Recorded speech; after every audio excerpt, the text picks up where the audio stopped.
French fishermen demand the return of their lost fishing rights in a protest off the coast of Jersey, the latest twist in the long fallout from Brexit for the fishing industry. And joining us today, we have the Conservative MP for Totnes, Anthony Magnell, newly elected Cornwall councillor and former Liberal Democrat MP for St Ives, Andrew George, and Tudor Evans, Labour leader on Plymouth City Council.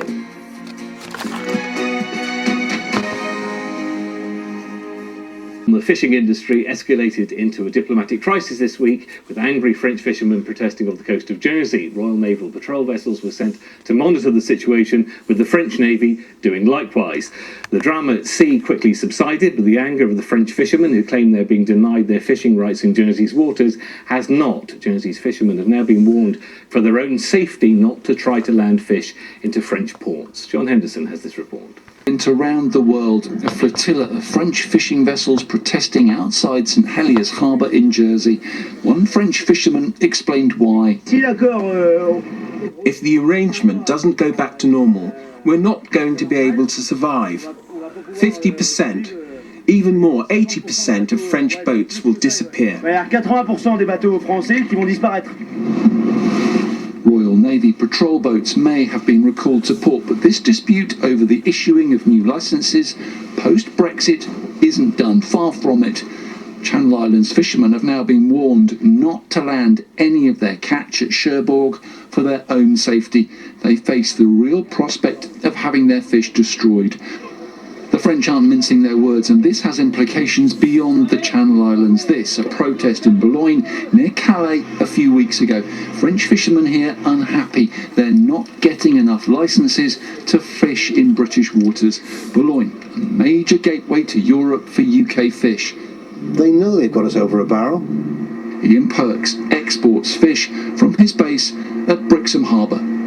Any fish coming from the UK is collected in Boulogne on groupage. Obviously different if it's a full truck. And it's collected to go to Spain, Italy, Germany, wherever it may be heading. So, and they know that, the French know that. And they know that they can make life very, very difficult for us.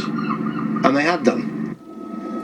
UK fishermen aren't backwards at coming forward either. They can get their message across too.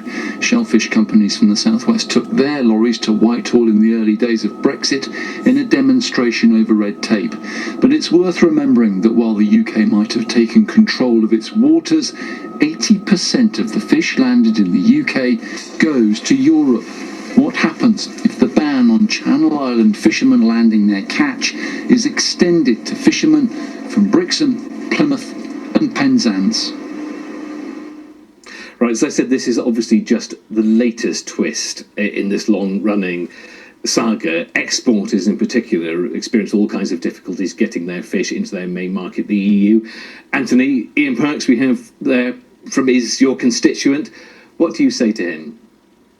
Well, I think, we've seen over the weekend how tense this issue is, but I think cooler heads have to prevail. I mean, we don't have the time to go into the full detail on this, but I'm hoping that President Macron and the Prime Minister will be getting together to discuss specifically fishing, because we made an agreement with the Europeans. It is up to us as to who we can give licences to fish in our waters, and therefore we are following the terms of the agreement, but we need cooler heads to prevail. It is in both sides' interest in allowing exports and imports into the EU and UK. Like the rest of the fishing industry in this country, he doesn't want more French boats in these waters, but his point is you have to be realistic, because clearly we can see these French fishermen will close the ports.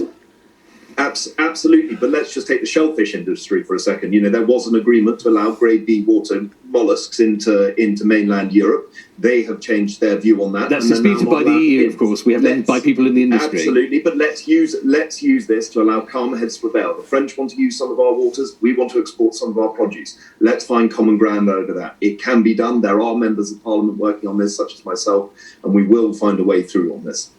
Andrew, of course, Newlyn, one of the other three great ports in your neck of the woods. That's right. I mean, obviously, this was manna from heaven for Mr. Johnson on election day to be able to pump up the jingoism by sending out gunboats in these circumstances. Completely inappropriate, I have to say, in what is a very complex picture, where indeed actually many of the Jersey fishermen actually have sympathy for for the French. I mean, one of the biggest problems I think that we had during the whole Brexit debate was that whilst the fishermen and the fishing industry was used as the poster boys for the campaign, the difficulty really was that they were being sold a cruel hoax that they could take back control, when I and many others pointed out that simply was not ever going to be the case, and so we're now having to reap the consequences. Andrew, in terms of where we are what now, is going to be an extremely difficult circumstance. yeah, I mean, we can look back as much as we like, but I'm very interested, and this chimes with I think with the theme of the election. What would you, as the Liberal Democrats, do now to improve the situation for the fishing industry and fish exporters? Well, obviously we wouldn't have started from this point, but yes, we do need to obviously have discussions with the French. It can only be resolved through diplomacy. I mean, the way in which we had argued for and pushed the establishment of regional management councils through the old common fisheries policy was clearly the way to do it.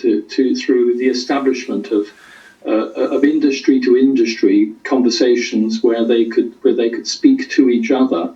Rather than speak through bureaucrats and indeed diplomats, because that is never going to work. Okay, the same thing to you. I did ask Keir Starmer when he was down during the election as whether Labour would negotiate a new deal on common standards to help exporters. He didn't have an answer to it. Have you?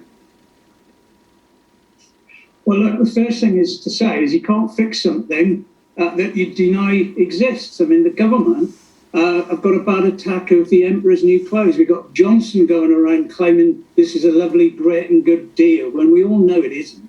And we all know that what we need from the government is an apology. We're 4 months in, and these fishing folk have been kicked on the way out of the EU as they were kicked on the way in. So we need some apologies from the government.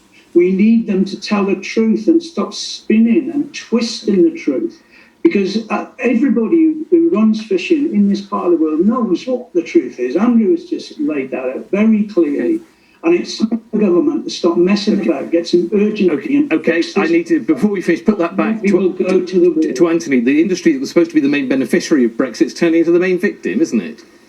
I mean, that is, just from Andrew and from Tudor, those are two extraordinary responses. No vision, no idea as to how to solve it. And the reality is, it's not an apology. We need to work through this. The trade deal is a floor, not a ceiling. It can be improved and developed, and we can do that. The industry's furious with you, isn't it? It is typical Liberal policy to turn around and say it's the residents of Jersey's problem. The fact is that the French fishing minister was threatening to cut off the electricity to an island of 10,000 British citizens. That is an outrageous thing. We acted in the appropriate way. Okay. We can find a way through, but let's have cooler heads and come up with something. We are at a time. Thank you to the three of you. Of course, an interesting week ahead. Tomorrow we'll learn who's won the contest for the Police and Crime Commissioner. See you then.